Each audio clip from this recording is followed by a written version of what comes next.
सलग दुसऱ्या दिवशी कोकण रेल्वे अजूनही विलंबानं धावताना या ठिकाणी पाहायला मिळते।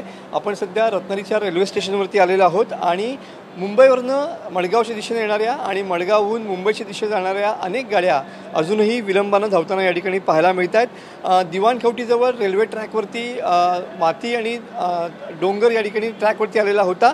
त्यानंतर तब्बल 26 तासानंतर कोकण रेल्वेची वाहतूक सुरळीत झाली होती। मात्र या घटनेनंतर पुन्हा कोकण रेल्वे सुरळीत झाल्यानंतर अजूनही गाड्या विलंबानं धावण्याचं शुल्क कष्ट काही या ठिकाणी संपताना दिसत नाहीये।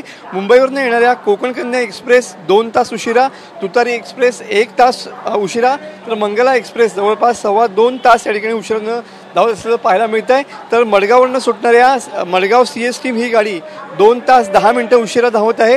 तर रत्नागिरीवरून सुटणारी दिवा पॅसेंजर ही गाडीसुद्धा 1.5 तास या ठिकाणी उशिरा धावताना पाहायला मिळते।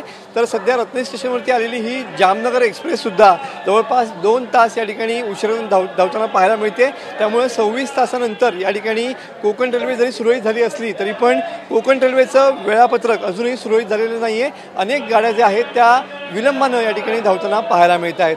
कॅमेरामन समित गजनेसह मी मनोज लेले, TV9 मराठी, रत्नागिरी।